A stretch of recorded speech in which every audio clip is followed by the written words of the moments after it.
¿Cómo están ustedes? Bienvenidos al Especialista Responde, este programa que hacemos en conjunto. Les recuerdo de inmediato que estamos con el hashtag El Especialista Responde para que ustedes envíen sus preguntas y así podemos ir despejando dudas en este contexto tan tremendo, tan complejo que estamos viviendo con el coronavirus. Además de las cifras de fallecidos, además de las cifras de contagio, día a día nos estamos fijando también en cuántos ventiladores mecánicos van quedando disponibles. ¿Por qué son tan importantes los ventiladores mecánicos? ¿Para quiénes están recomendados dentro de esta pandemia? ¿Cómo funcionan? Bueno, vamos a hablar de todo aquello, saber la operatividad.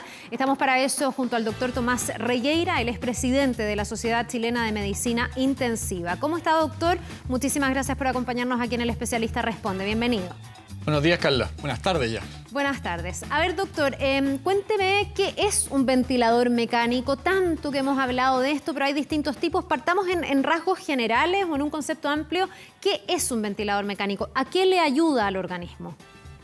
Ya, a ver, un ventilador mecánico es una máquina, un equipo, que básicamente tira aire, insufla aire en los pulmones y lo hace de una manera controlada. Vale decir, lo hace con conocimiento de cuánto volumen está entregando, cuánta presión está entregando, cuánto dura el tiempo inspiratorio, cuánto dura el tiempo expiratorio.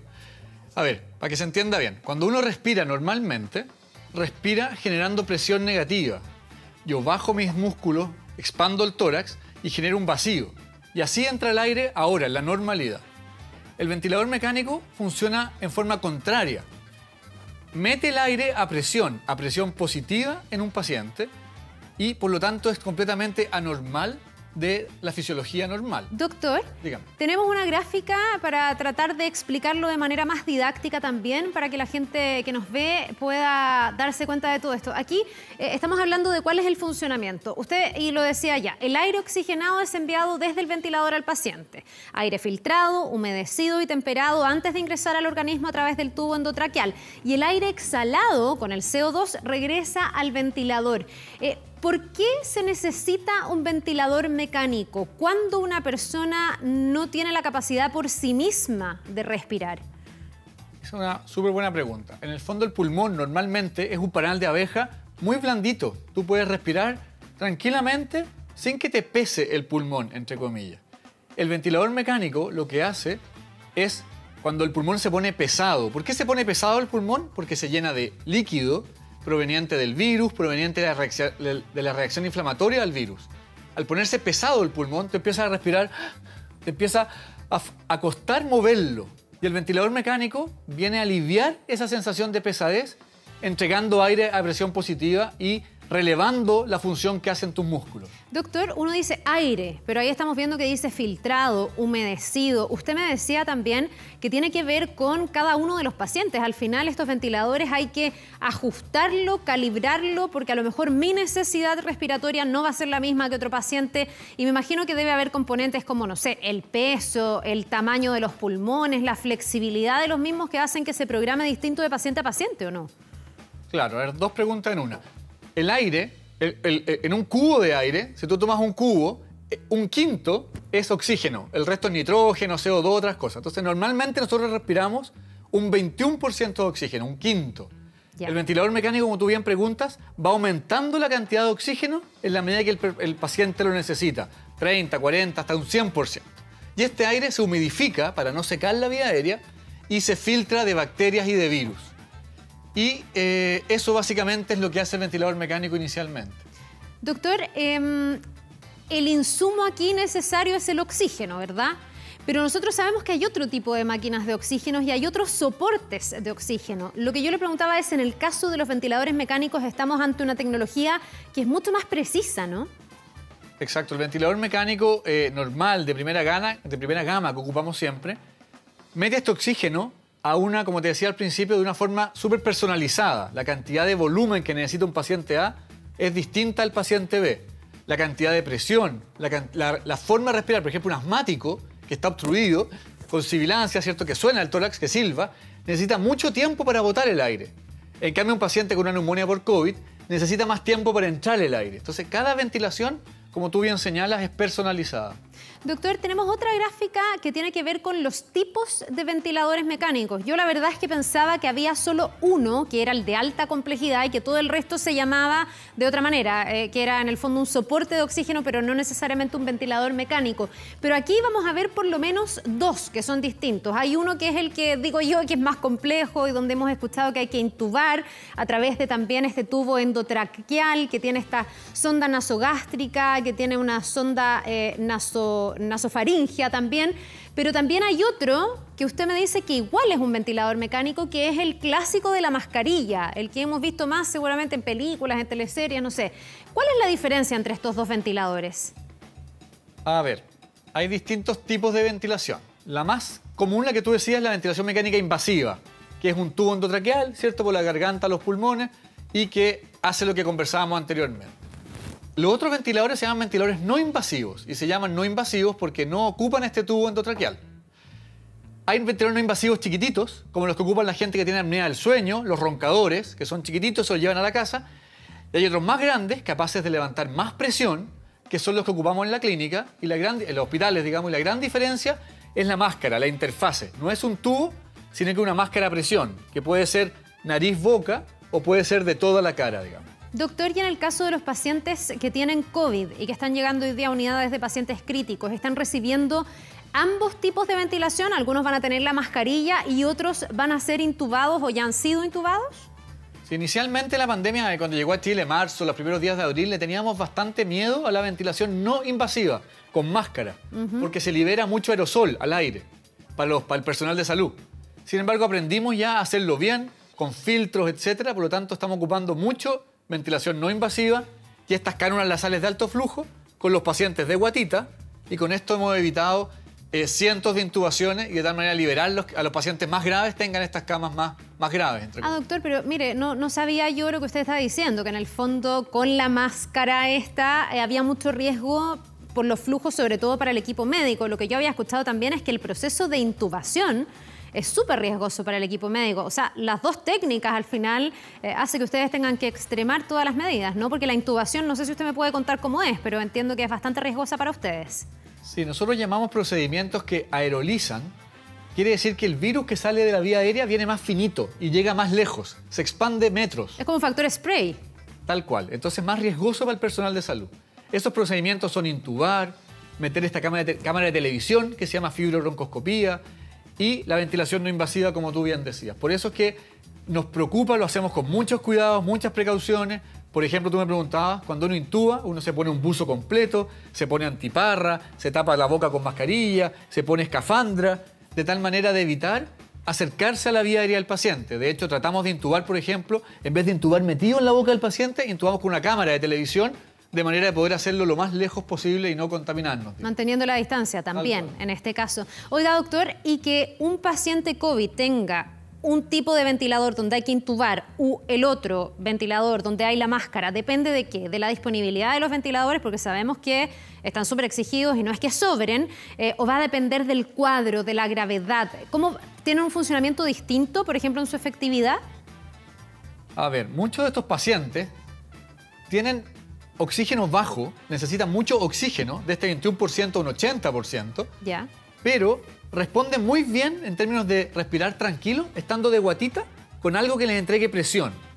Y sabemos ahora que ocupar este sistema de no invasivo o estas cánulas nasales de alto flujo, que el gobierno compró 400 y ahora la CPC compró 600 más, es una terapia súper efectiva para estos pacientes que antes intubábamos y que ahora ya no es necesario intubarlo. Y qué bueno que no sea necesario, digamos. Tiene que ver con un manejo intermedio que permite evitar ocupar tanta cama y es bueno para el paciente porque no hay que invadirlo. Y eso le iba a preguntar, porque además del riesgo para ustedes, entiendo que la intubación es bastante ruda para el cuerpo. De hecho, cuando llegaban casos, no sé, de lo que estaba pasando en Italia, decían que no necesariamente se escogía entre un joven y una persona más vieja por la edad, sino también por lo que significa para el cuerpo el tener que someterse a un tratamiento que realmente es muy invasivo. ¿Es así, doctor? Sí, más que la intubación misma como proceso de poner el tubo, como te explicaba al principio, el ventilador tira aire a presión positiva, que es totalmente contra natura y daña el pulmón. Por lo tanto, la ventilación mecánica tiene que ser siempre lo más suave posible, lo más corta posible, y un paciente mayor va a tener lamentablemente más daño pulmonar por esta ventilación mecánica. Por lo tanto, como tú bien dices, tratamos de evitarla en la medida de lo posible. Doctor, ha habido una recomendación, y entiendo que es un decreto también, que firmó el subsecretario Zúñiga de Redes Asistenciales, donde él autoriza la técnica del splitter. A ver si usted nos puede explicar en fácil qué es el splitter. Yo, a grandes rasgos, lo que entiendo es que un ventilador es utilizado por 2 pacientes. Claro, en Estados Unidos, en España, se ocupó el ventilador, se dividía el aire de 2, mediante una Y. Se le ponía una Y a la salida y se divide. 2 ductos. Tal cual. Eso mató mucha gente. Fue malo. La tasa de mortalidad por eso fue súper alta y es un tratamiento fútil, no útil, casi antiético. ¿Y cómo se aprueba acá eso entonces, Claro, doctor? en ¿Sería Chile, exactamente lo mismo? No. En Chile lo que estamos haciendo es que varias empresas chilenas están diseñando, sobre todo una que va más adelantada, un equipo que divide el aire, pero cada aire pasa por un monitoreo, como un propio ventilador monitorizado, digamos. Se ocupa el motor, pero se personaliza la ventilación a través de pasar por un segundo equipo, digámoslo así, más barato, más sencillo. Ya. Y yo puedo monitorizar a cada paciente en forma individual. O sea, ahí no se corre el riesgo de lo primero que a mí se me vino a la cabeza cuando escuché, que fue, chuta, le van a dar la mitad del servicio, por así decirlo, o se va a atender a medias a cada uno de estos pacientes. Usted me dice no, porque en el fondo la operación se divide, pero con la garantía de que van a recibir el oxígeno que requiere cada uno de estos pacientes. Sí y no. A ver, lo óptimo es el ventilador para un paciente. Esto de dividirlo tiene riesgo, comparten ciertos parámetros, por lo tanto deja de ser tan personalizado. Por ejemplo, la cantidad de oxígeno que reciben no se puede cambiar, es la misma para los dos. Y así algunas cosas, digamos. Por lo tanto, es una técnica doctor, tienen que ser pacientes súper parecidos. O sea, no puedo poner a 2 pacientes que tengan requerimientos de oxígeno súper disímiles, porque uno de los dos se quedaría corto o le sobraría demasiado oxígeno. Esto todavía no se ha usado en Chile, se ha probado con comité de ética de manera de probar que no falle. ¿Ya? Y es complejo. Hay gente, intensivistas, que no quieren ocuparlo y tienen todo el derecho a no poder ocuparlo porque requiere estar muy encima, requiere capacitación. Nadie está obligado a hacer lo que no quiere o lo imposible. Sin embargo, una herramienta que yo creo va a haber que abrir la mente, estamos en guerra, entre comillas, y necesitamos abrir la mente para ocupar innovación de manera de dar más respuesta a esta pandemia que viene muy fuerte, digamos. Ahora, ¿eso, doctor, se va a tener que hacer en el momento en que no queden ventiladores para poder intubar a cada persona solita en su propio ventilador? Eso lo van a hacer quienes puedan y quieran hacerlo, capacitados, y efectivamente solo en el momento que no quede ningún ventilador que ofrecer. Ya, pero hasta ahora no se ha hecho. ¿No ha sido necesario? El equipo, a pesar de que está por decreto autorizado para ocuparlo, el equipo todavía no está certificado para ocuparlo. Está en pruebas humanas en la Universidad de Chile con comité de ética para ver que su uso prolongado no genere fallas, no se apague, en fin. Eso le falta algunos pasitos todavía. Ya. Doctor, con los ventiladores comunes, dejemos el splitter, vamos a esperar a ver si es que eso realmente se hace o no. Con la ventilación mecánica habitual, ¿qué es lo que está demostrado? En el fondo, ¿efectivamente la gente se salva gracias a la ventilación mecánica? ¿La gente prolonga gracias a la ventilación mecánica un poco más su vida? ¿De qué va a depender que un paciente salga del cuadro y que otro paciente termine igual, pese a la ventilación mecánica, falleciendo? Sí, súper buena pregunta. La mortalidad... A ver, en este momento la unidad de cuidados intensivos tienen casi puros pacientes ventilados, porque la demanda por camas críticas es altísima. Por lo tanto, uno tiene que preguntarse qué porcentaje de pacientes están muriendo conectados a un ventilador mecánico en Chile. Y ese número es alrededor del 10%. O sea, 1 de cada 10 fallece. En España, en Estados Unidos, que se vieron sobrepasados, esa mortalidad llegó al 30-50%. Lo estamos haciendo muy bien. La gente es muy capaz y está haciendo un excelente esfuerzo.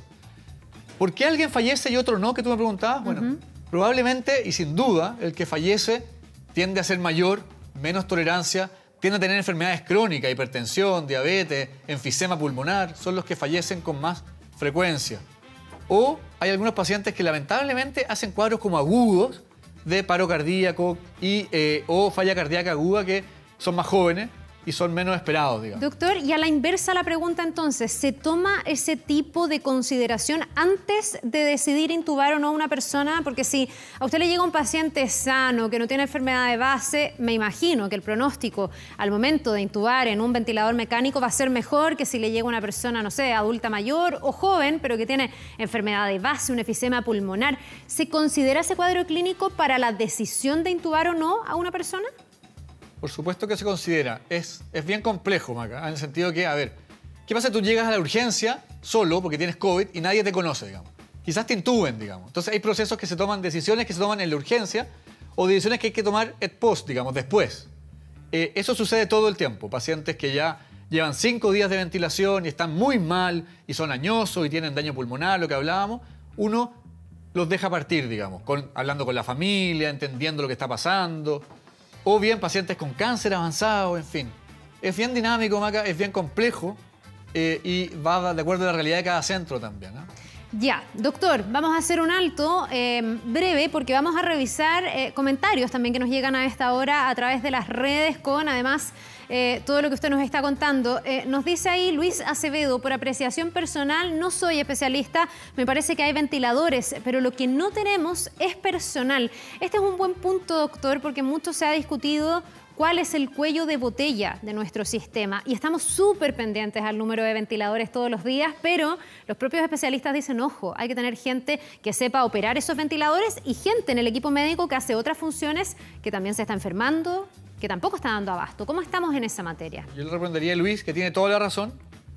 Entonces voy a dar la respuesta larga, corta, que es, primero, si la gente se sigue enfermando porque no se cuida, no hay cantidad de ventilador que aguante, digamos, evidentemente. Dicho eso, efectivamente, el principal problema transversal a todos los centros de salud es el personal.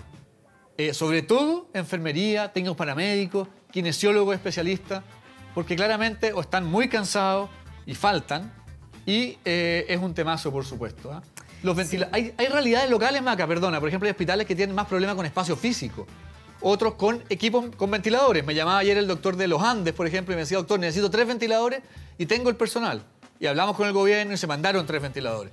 Pero el común denominador, es cierto, es sobre todo el personal en la mayoría de los centros. Así sí, es. Pues y hay médicos, incluso de otras disciplinas que se están ofreciendo, gente que se está capacitando. Es realmente titánica también la labor que ustedes están realizando. Doctor, nos vamos a ir a una pausa bien cortita. Vamos a seguir conversando de esto. Le recuerdo también a quienes nos ven que nos pueden escribir con el hashtag El Especialista Responde para ir también así recogiendo comentarios, dudas, opiniones. Vamos a la pausa y ya estamos de regreso.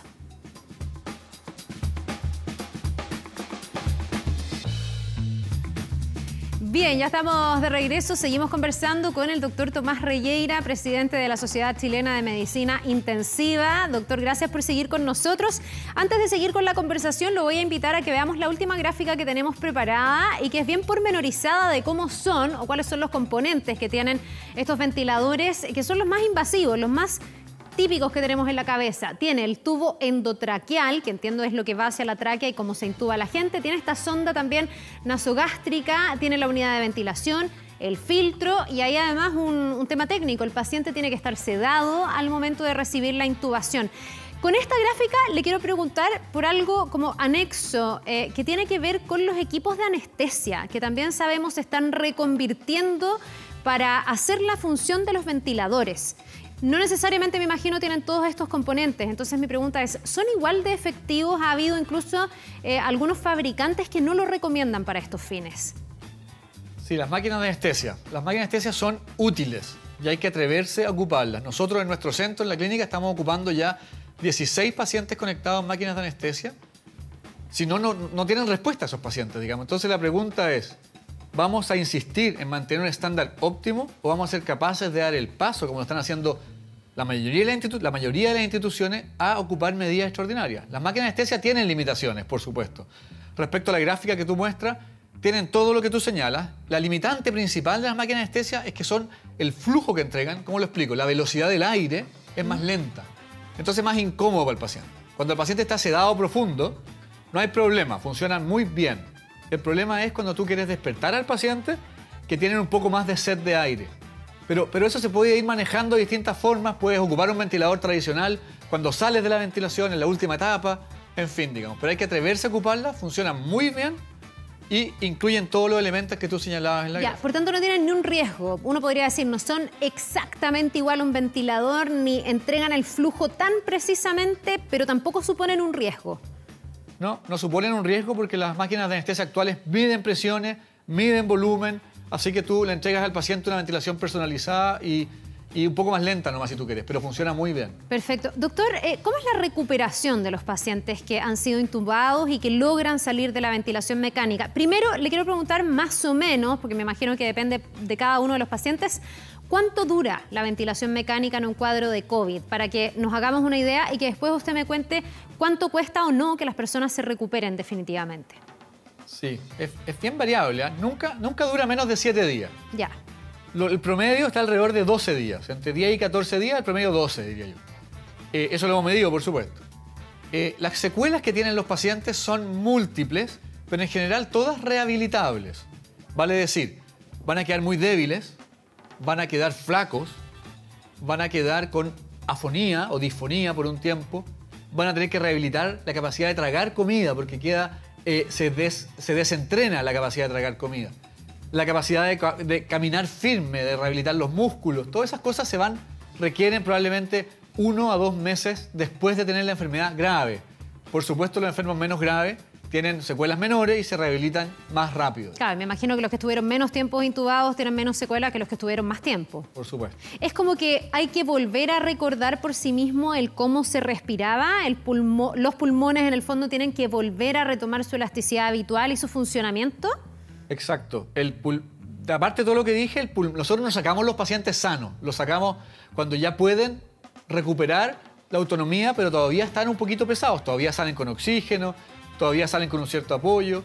Así que sí, como bien tú dices, después de salir del tubo, cuando retiramos el tubo, quedan todavía 1 semana a 2 semanas hospitalizados terminando de recuperarse.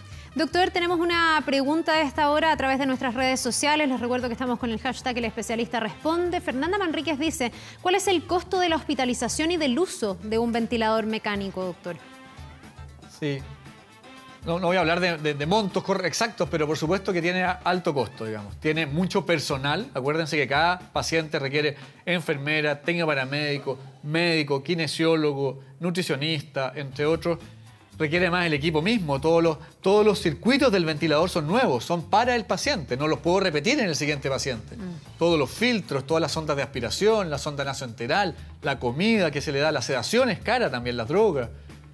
Sí, es de alto costo y por supuesto es una inversión que hacen los pacientes, sus aseguradores y sobre todo FONASA y el gobierno, ¿cierto?, en darnos esta oportunidad. Eso le iba a decir, que en el fondo igual hay una cobertura, que hoy día estamos ante un tratamiento que está codificado y que en el fondo no va a salir al precio real de lo que valdría para un paciente que está mucho tiempo intubado. Pero es una tecnología cara. Así es. Doctor, ¿cómo ve usted la proyección de lo que está ocurriendo? Estamos en torno a los 300 ventiladores disponibles al día de hoy, pero también hay proyecciones que dicen que vamos a empezar a tener niveles incluso más críticos cuando ya sabemos que estamos un 100% de camas ocupadas, porque eso se habla siempre de 96, 97, pero sabemos que técnicamente eso es un 100%. ¿Cómo ve usted lo que viene? ¿Vamos a llegar al splitter, por ejemplo? ¿Se van a tener que reconvertir más máquinas de anestesia? ¿Qué alternativas quedan de acá en adelante? Sí, nosotros como Sociedad Chilena de Medicina Intensiva estamos, como todos, muy preocupados. Insistir, perdona Maca, lo principal es que la gente se cuide porque no hay capacidad de atención infinita. Dicho eso, estamos preocupados, digamos, porque el intrahospitalario se puede cerrar. Yo puedo decir, mira, se acabó mi intensivo, se acabó mi intermedio, no tengo más camas. ¿Y dónde van a quedar los pacientes? En la urgencia. Ese va a ser el sensor que tenemos que tener. ¿Qué pasa en la urgencia? ¿Cuántos pacientes están acumulados en la urgencia? ¿Cuántos pacientes están ventilados en la urgencia? Y eso está pasando ya. Hay urgencias, por ejemplo, el Hospital Félix está con 120 pacientes hospitalizados en urgencia, con más de 10 ventilados, digamos. Entonces, por supuesto que ese hospital, como muchos otros, están rebalsados, digamos. Y, por lo tanto, estamos muy preocupados, digamos. Bien, pues doctor, estamos todos muy preocupados y estamos todos los días mirando esto. Por ahora quedan ventiladores, queda el tremendo desafío también de ir de alguna manera reemplazando a aquellos que dentro del equipo médico enferman, que no están, que ya están extenuados.